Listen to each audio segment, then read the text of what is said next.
ಬಿಂಬಳಕಾಯಿ ಇಷ್ಟೊಂದಾಗಿದೆ ನೋಡಿ, ಕೆಳಗೆ ಇದೆ. ನಾವು ಕೈ ಹಾಕಿ ಎಷ್ಟು ಬೇಕಾದರೂ ಹಾರ್ವೆಸ್ಟ್ ಮಾಡ್ಬೋದು. ಮೇಲಿದ್ದೆಲ್ಲ ಕೊಕ್ಕೆ ಹಾಕಿ ತೆಗೆದೆ, ಅಲ್ಲೊಂದು ಉಳ್ಕೊಂಡಿದೆ, ಇರಲಿ ಬಿಡಿ. ಹಾಗೆ ಬೀಜ ಬಿದ್ದು ಇಲ್ಲೊಂದಿಷ್ಟು ಗಿಡ ಆಗಿಬಿಟ್ಟಿದೆ ನೋಡಿ, ಸುಮಾರಿದೆ ಗಿಡ.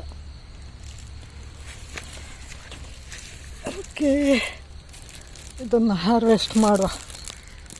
ಆಗಲೇ ಇಷ್ಟು ಕೊಯ್ದಾಯಿತು,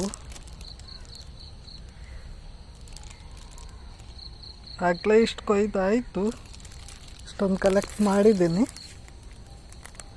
ಈಗ ನೋಡಿ, ಇದನ್ನೆಲ್ಲ ಕೊಯ್ದು ಚೀಲಕ್ಕೆ ತುಂಬಿಸ್ತೀನಿ.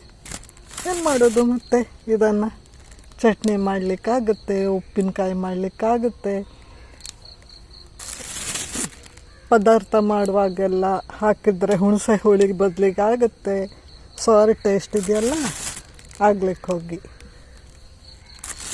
ಕೆಳಗೆ ಇದ್ದದ್ರಿಂದ ಬೆಳೆದದ್ದನ್ನು ನೋಡಿ ತೆಗಿಬೋದು. ಇದಕ್ಕೂ ಇನ್ಫೆಕ್ಷನ್ ಆಗಿಬಿಟ್ಟಿದೆ ನೋಡಿ, ಸಿಕ್ಕಾಪಟ್ಟೆ ಸೊಳ್ಳೆ ಇದೆ. ಇಲ್ಲೆಲ್ಲ ಬಂದರೆ ಫುಲ್ ಕವರ್ ಮಾಡ್ಕೊಂಡು ಬಂದಿದ್ದೀನಿ. ಎಲ್ಲೋ ಕೈ ಸ್ವಲ್ಪ ಓಪನ್ ಇದೆ ಅಷ್ಟೆ.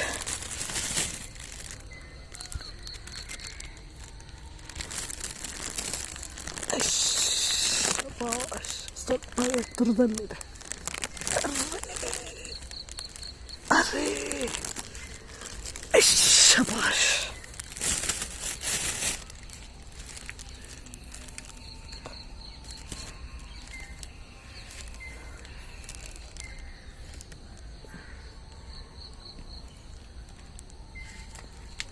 ಇಲ್ಲಿ ನೋಡಿ ಎಷ್ಟೊಂದಿದೆ. ಕೊಯ್ದು ಚೀಲಕ್ಕೆ ಹಾಕಿ ಬರ್ತೀನಿ.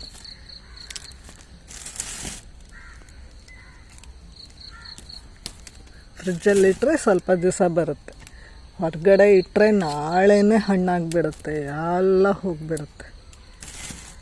ಪಾಪದ್ದು ಯಾರು ಕೇಳೋದಿಲ್ಲ ಈ ಬಿಂಬಳಕಾಯಿಯನ್ನು.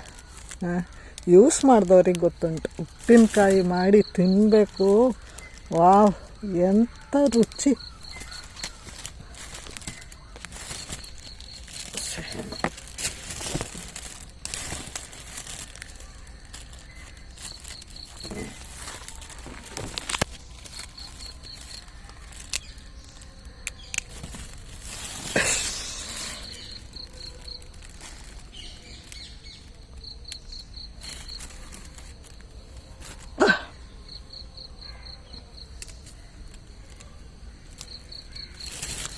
ಇನ್ನು ಕೆಲವ್ರು ಏನು ಮಾಡ್ತಾರೆ, ಇಲ್ಲೆಲ್ಲ ಬಿದ್ದಿರುತ್ತಲ್ಲ, ನಿನ್ನೆ ಮೊನ್ನೆ ಎಲ್ಲ ಈ ಕಡೆ ಬಂದಿಲ್ಲ,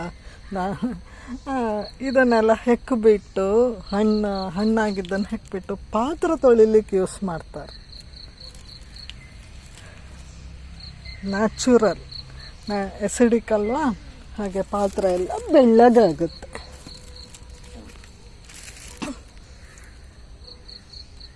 ಇನ್ನು ಇಲ್ಲೆಲ್ಲ ಬಂದು ಎಲ್ಲ ಗುಡಿಸಿ ಕ್ಲೀನ್ ಮಾಡ್ತೀನಿ.